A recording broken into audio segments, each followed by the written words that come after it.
everyone, welcome back again to my YouTube channel. My name is Mermaid. If today is your first time ever seeing my channel, thank you so much for being here. I'm super excited to have you guys here and welcome to the year 2026. This is our first video for the year and I'm very excited. That's why I had to put on this camera to come say hi to you guys and just welcome you guys to the new year.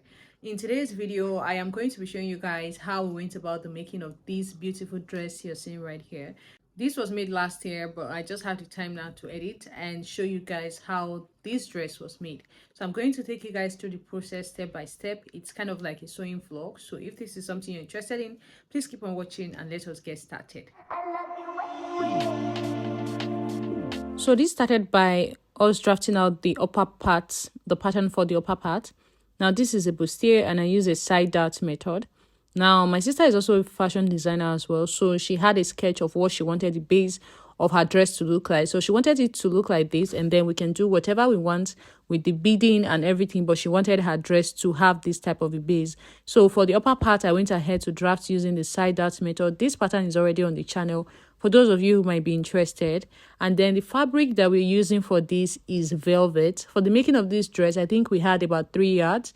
We're using a velvet fabric. Make sure to get a good one. Okay, so this is what we're using. Now, when you're working with velvet fabric, one thing I would like you guys to know is you must make sure that you have a lot of ST or some kind of interfacing. It's very important because you need to be able to make it strong, especially for a velvet fabric that actually stretches. So for this particular one, what I did was I ironed ST to every single part, both the lining part and the velvet fabric itself.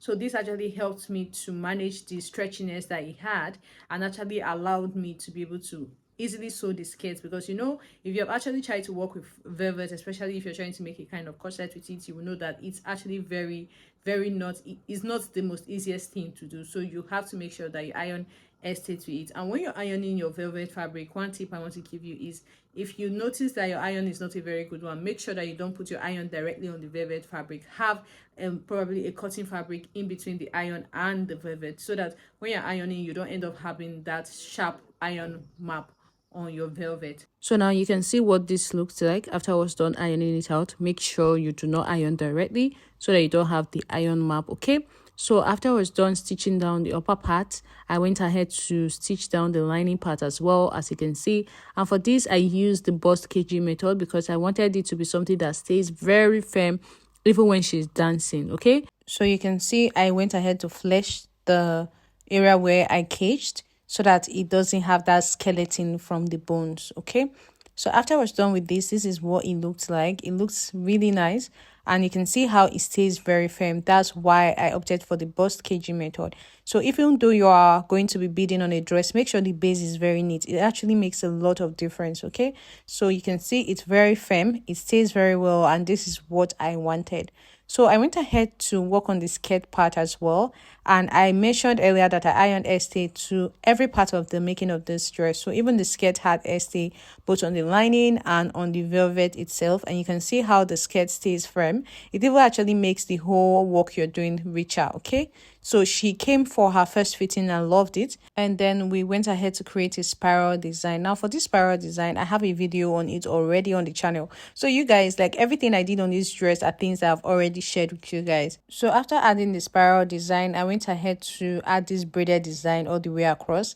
Now for this, it was very simple. I folded my fabric, 3 pieces of it, and then went ahead to braid it like your normal braid.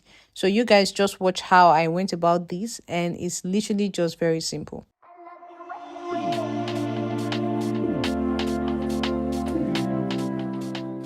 Now once you're satisfied with the length of your braid, you're going to go ahead and just secure it in place so that it doesn't keep loosening with needle and thread, which is what I'm doing here. So just have a needle and thread nearby and just use it to secure it in place.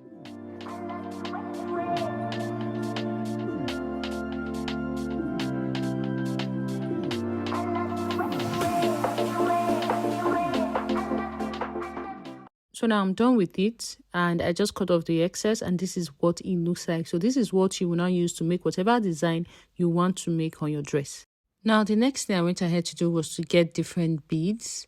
Now I got coral beads and several other different beads. Although I ended up not using a lot of them, but I got a lot of red beads, which I still have right now and can probably use for other projects. Now, when you decide that you're using coral beads for a dress, please make sure to charge very well, because coral beads are very expensive. Okay, do not go and shoot yourself in the foot. Coral beads, these beads that are looking like traditional beads, they are very expensive.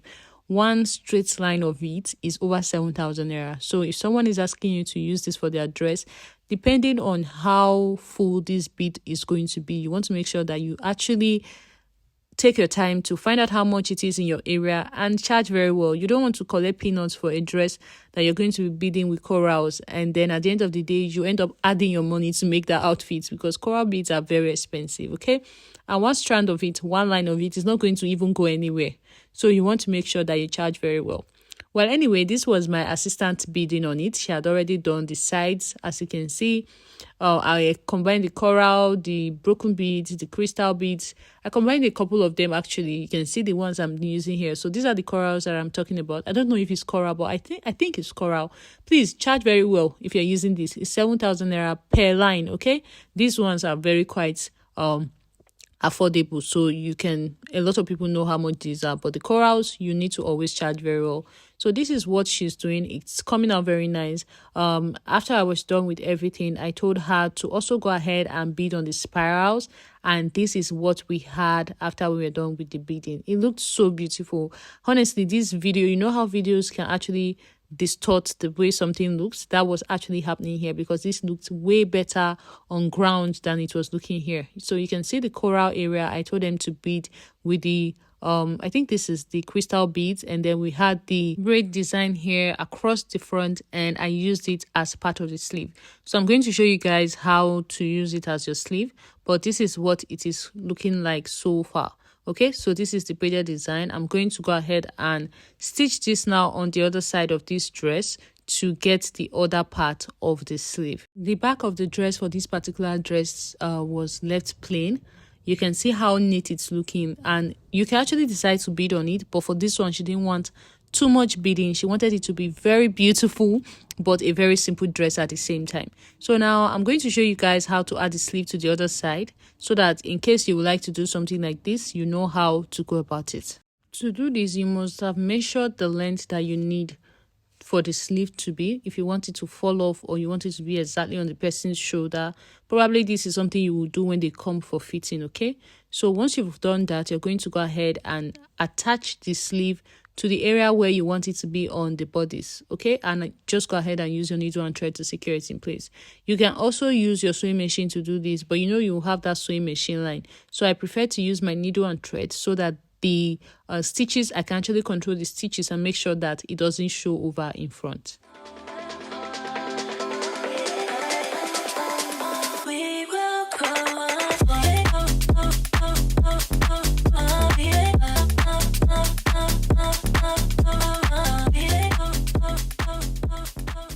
So now this is what it looks like after I was done making multiple stitches.